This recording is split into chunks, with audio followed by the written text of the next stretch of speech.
여순 사건 당시 무고하게 희생된 민간인 희생자 2구의 신원이 처음으로 확인됐습니다. 담양에서 발굴된 유해 26구 중 확인이 됐는데 유해는 세종 추모의 집에 안치됐습니다. 전남 일부 유치원에서 간식 제공이 중단됐습니다. 급식 종사자들이 간식 업무 배제를 요구한 건데 도교육청과 협의가 이뤄지지 않고 있습니다. 섬 주민들에게 여객선은 육지와 연결해주는 필수 교통수단입니다. 하지만 현재의 운송 구조가 주민의 이동권을 보장하지 않는다는 지적이 나오고 있습니다. 영암 무화과 축제가 화려한 막을 올렸습니다. 달콤한 무화과와 문화 관광이 어우러진 올해 축제 풍경을 담아봤습니다.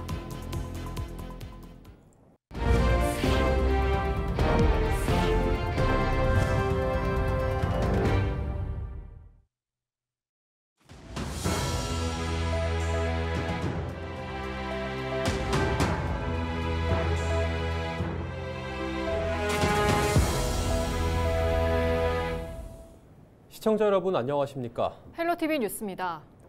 1948년 여순 사건 당시 무고하게 희생된 민간인의 신원이 처음으로 확인됐습니다. 여수 순천 11구 사건 진상규명 및 희생자 명예회복위원회는 담양 대덕면 옥천 약수터에서 발굴된 유해 26구 가운데 2구의 신원을 확인했다고 밝혔습니다. 유전자 대조검사를 거쳐 담양에서 발굴된 2구와 유가족의 유전자가 일치한 것으로 확인됐다고 설명했습니다. 발굴된 유해는 작년 7월 봉안식을 거쳐 세종 추모의 집에 안치된 것으로 알려졌습니다. 담양 옥천 약수터는 1950년 7월 구례 지역에서 예비검속으로 광주로 이송되던 희생자들이 집단 학살된 곳으로 지목된 곳입니다.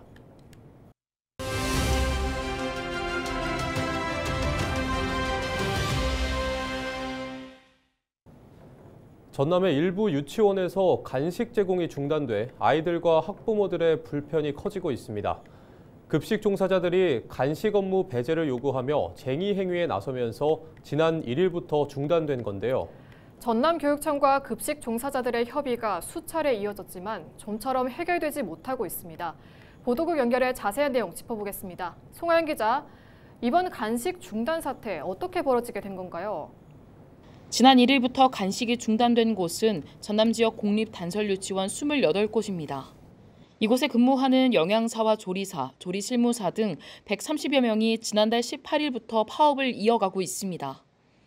급식 종사자들은 그동안 완제품으로 제공하던 간식이 최근 직접 조리하는 방식으로 바뀌면서 업무가 늘었다며 간식 업무 배제를 주장하고 있습니다. 학교급식법 시행령 2조 1항을 보면 학교 급식은 수업일의 점심시간에 영양관리 기준에 맞는 주식과 부식 등을 제공하는 것을 원칙으로 하고 있는데요. 급식 종사자들은 이를 근거로 점심시간 외 간식의 경우 급식 업무에 해당하지 않는다는 입장입니다. 그런데 전남교육청의 법 해석은 이와 차이가 있습니다. 학교급식법 시행령 2조 2항을 든 건데요. 해당 조항에는 학교 급식 운영 방식과 급식 횟수 등은 학교 운영위원회 심의를 거쳐 학교장이 결정할 수 있다고 명시돼 있습니다. 한 번에 많은 양을 소화할 수 없는 유아들의 특성상 급식과 간식으로 식사를 나누고 있어 간식도 급식의 일부로 봐야 한다는 겁니다. 네, 이게 같은 법률인데 해석의 차이가 발생하면서 결국 파업까지 이르게 된 건데요. 양측이 협의를 이어가고 있다고 했는데 합의점을 찾기가 어렵습니까? 파업한 급식 종사자들이 포함돼 있는 학교 비정규직 노동조합 전남지부와 전남교육청은 지난 4월부터 현재까지 8차례 교섭을 이어왔습니다. 하지만 최종 합의에는 이르지 못하고 있는데요. 취재 결과 간식 제공을 위한 인력 충원과 같은 방안이 고려되고 있지만 간식 업무 완전 배제 등에서 양측의 입장이 엇갈리는 것으로 확인됐습니다. 이런 이유로 해당 유치원들의 간식 중단은 당분간 지속될 것으로 보이는데요. 파업 직후 각 유치원에서는 확보해둔 간식을 학부모들과 함께 지급하며 대처해갔지만 현재는 이마저 쉽지 않은 상황입니다. 네, 아이들과 학부모들의 불편이 클 것 같은데요. 학부모들의 입장은 어떻습니까? 그렇습니다. 확보해둔 간식이 소진되면서 현재는 학부모들이 개별 간식을 마련해 아이들이 직접 준비해오고 있습니다. 이 과정에서 여름철이다 보니 신선도 유지 등 위생관리에 대한 우려도 큰 상황인데요. 학부모들은 이번 사태의 신속한 해결을 위해 교육청과 시도의원의 간담회 개최를 요청하고 있습니다. 교육당국과 급식 종사자들, 학부모, 전문가 등이 머리를 맞대 해결 방안을 모색해보자는 겁니다. 전남교육청은 이르면 다음 주에 9차 협상 일정 조율에 나설 예정인데요. 파업이 장기화될 경우 공론화 등을 거쳐 다양한 의견을 수렴할 방침입니다. 네, 여기까지 듣겠습니다. 지금까지 보도국 송하영 기자였습니다. 네, 다음 소식입니다. 섬 주민들에게 여객선은 생명선이라고 불립니다. 육지와 연결해주는 필수 교통수단이기 때문인데요. 하지만 지금의 운송구조 안에서는 주민 이동권을 보장받을 수 없다는 목소리가 나오고 있습니다. 이세진 기자의 보도입니다. 사람이 사는 국내 섬은 480곳, 이 가운데 육지와 다리로 연결된 곳은 103곳에 불과합니다. 여객선이 없으면 병원도 면사무소도 제때 찾기 어렵습니다. 섬 주민 교통권 확보를 위해 국회에서 열린 토론회. 연안 여객선 공공성 강화가 큰 숙제로 언급됩니다. 과연 그 이동권이 완벽하게 보장되고 있느냐에 대한 그런 고민이 있는 것은 사실입니다. 연안 여객 항로의 공공성 강화라는 시대적 변화에 발맞추어서 보편적 서비스를 확대 제공하기 위해서 최선의 노력을 다하겠습니다. 수익 중심 독점 구조를 풀어내려면 항로별 정책 지원이 필요하지만 제주도나 울릉도를 다니는 관광 항로하고 하루에 승객이 몇십 명밖에 안 되는 항로하고는 동일선상에서 정책과 수단이 이루어져서는 안 된다고 생각을 합니다. 지자체 차원의 예산 지원이나 국가 보조 항로만으로는 한계가 있습니다. 이 국가 보조 항로를 유지하기 위해서는 저희 연간 예산이 제가 조사한 바로는 약 200억 정도 해양수산부에서 지출하고 있습니다. 근데 실제 이 섬 주민들 그러면 또는 연안여객선을 이용하는 어떤 이용객들이 봤을 때는 과연 이게 국가 예산이 투입된 게 맞느냐? 민간에 기댄 보조 사업이 오히려 안전사고를 키울 수 있다는 우려도 나왔습니다. 민간 사업자가 수익성 위주로 운영하여 공공성이 뒷전이 되고 안전투자와 예방적 민을 소홀하며 선원 처우 개선도 이루어지지 않고 있습니다. 특히 3년 단위 단기 위탁 구조는 사업자의 장기적 투자연을 떨어뜨려 선박 관리가 부실해지고 이런 이유로 섬 주민들은 여객선 공영제를 요구하고 있습니다. 다만 공영제 도입을 위해서는 국회에 계류된 관련법 개정부터 선행돼야 합니다. 정부가 과연 이분들의 교통 이동권, 행복 추구권은 고사하고 평등권 보장을 위해서 얼마나 노력했느냐에 대해서 새 정부를 맞아가지고 지난 2021년 연안 여객선이 대중교통 지위를 인정받았지만 섬 주민들에게 육지는 여전히 먼 곳. 81만 섬 주민들의 이동권 보장을 위해 이제라도 국가 차원의 지원이 이뤄져야 한다는 지적입니다. 헬로티비 뉴스 이세진입니다. 입안 가득 달콤한 맛으로 가을을 물들이는 영암 무화과 축제가 막을 올렸습니다. 무화과를 주제로 문화와 관광이 어우러진 복합축제라 관광객들에게 다양한 볼거리와 먹거리를 선사하고 있는데요. 무화과로 물든 축제의 현장을 영상으로 만나보시죠.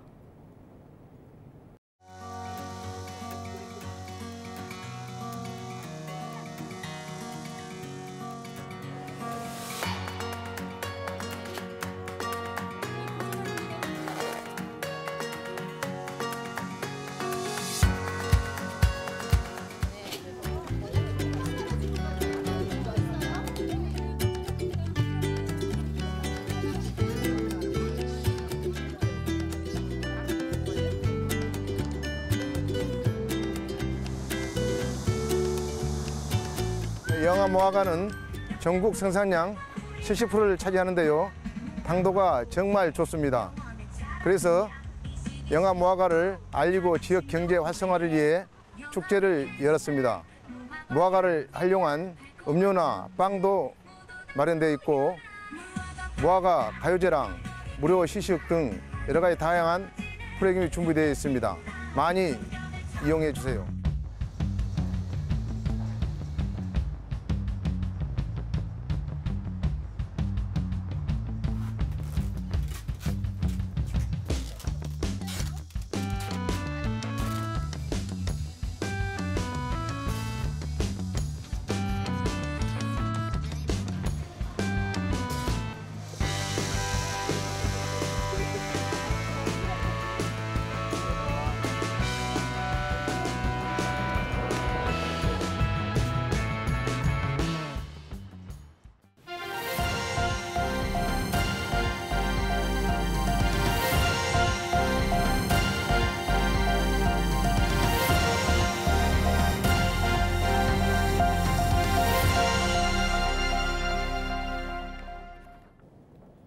전남도가 청년, 신혼부부의 주거 안정과 지역 정착 유도를 위해 전남형 만원주택 입주 자격을 만들고 의견 수렴 절차를 실시합니다.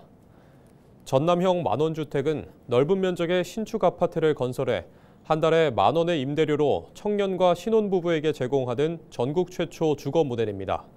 입주 자격은 청년은 18세 이상 45세 이하 무주택자면서 전남에 근무하거나 창업을 준비하는 사람, 예술인 등이 해당됩니다. 신혼부부는 혼인 7년 이내이거나 6세 이하 자녀가 있는 가정, 예비 신혼부부도 입주 대상에 포함됩니다. 소득 기준은 외벌이는 기준 중위소득의 150%, 맞벌이는 180% 이하로 설정됐으며 자녀 1명당 3년씩 거주 기간이 연장됩니다. 농어촌 지역의 전기 공급을 안정적으로 추진하기 위한 의무지원법이 국회에 발의됐습니다. 권향엽 의원이 대표 발의한 농어촌 전력기금 의무지원법 개정안은 농어촌 전기 공급 사업에 대한 기금 지원을 임의 규정에서 의무 규정으로 강화하고 이미 사문화된 재정 융자금 관련 조항을 삭제해 법률을 정비하는 내용이 담겼습니다. 권 의원은 전기는 도시뿐 아니라 농어촌 주민의 기본 생활을 지탱하는 필수 인프라라며 도서, 산간 지역 전력 공급에 대한 기금 지원은 선택이 아닌 의무라고 강조했습니다. 여수시가 적조 대응에 집중하고 있습니다. 여수시는 양식장 밀집 해역을 매일 예찰하며 유해성 적조 생물인 코클로디니움 밀도를 측정하고 있으며 정화선 등을 투입해 일일 약 400톤의 황토를 살포하고 있습니다. 여수시는 조류 변화에 따라 적조로 인한 물고기 대량 폐사가 발생할 수 있는 만큼 긴급 방류도 병행하고 있습니다.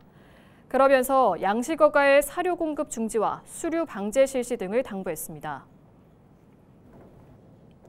여수 광양항만공사가 여수산단 입주기업 공장장들과 항만 활성화 방안을 모색했습니다. 여수 광양항만공사는 지난 4일 여수산단 입주기업 공장장 간담회를 열고 최근 석유화학업계 불황으로 인한 기업 경영의 애로사항을 수렴하고 광양항에 기항하는 컨테이너 선사와 항로 매칭 마케팅을 통한 물류비 절감 등에 대해 논의했습니다. 이와 함께 낙포부두 인근 석유화학 물동량 수요 전망을 고려해 부두 개발 필요성에 대한 건의사항을 수렴하고 원활한 수출입 지원 대책을 발굴하기로 했습니다. 영암군과 장흥군이 그린바이오 산업 육성을 위해 손을 맞잡았습니다. 두 기관은 5일 장흥군청에서 업무 협약을 맺고 앞으로 바이오 산업과 관련된 연구 개발과 사업화 수출 등 전주기 성장을 지원하는 산업 생태계 모델을 구축하기로 했습니다. 그러면서 이번 협약이 두 지역이 응모한 정부의 그린바이오 산업 육성지구 지정에 긍정적인 역할을 하고 지역 협력 기반을 강화하는 데 기여할 것으로 기대했습니다. 목포시가 하반기 대규모 축제와 행사를 앞두고 관광 수용 태세를 점검하고 업계 협력 강화를 위해 관광업계 대표들과 간담회를 열었습니다. 지난 4일 목포시에서 열린 간담회에서는 외식과 숙박, 여행, 소상공인 대표들이 참석한 가운데 위생과 안전, 착한 가격에 대한 실천 협조와 관광 수용 태세 결의대회 동참, 업계 건의사항 등을 논의했습니다. 목포시는 이번 간담회를 계기로 업계와 긴밀히 협력해 목포 항구축제와 남도 국제미식 산업박람회, 문화유산 야행 등 주요 행사를 안전하게 성황리에 치르겠다는 계획입니다. 9월 15일부터 헬로티비 뉴스 본방송 시간이 저녁 7시 50분으로 변경됩니다. 1시간 일찍 우리 지역의 더 알찬 소식으로 찾아뵙겠습니다. 계속해서 여러분의 많은 시청 바랍니다. 뉴스를 마칩니다. 고맙습니다.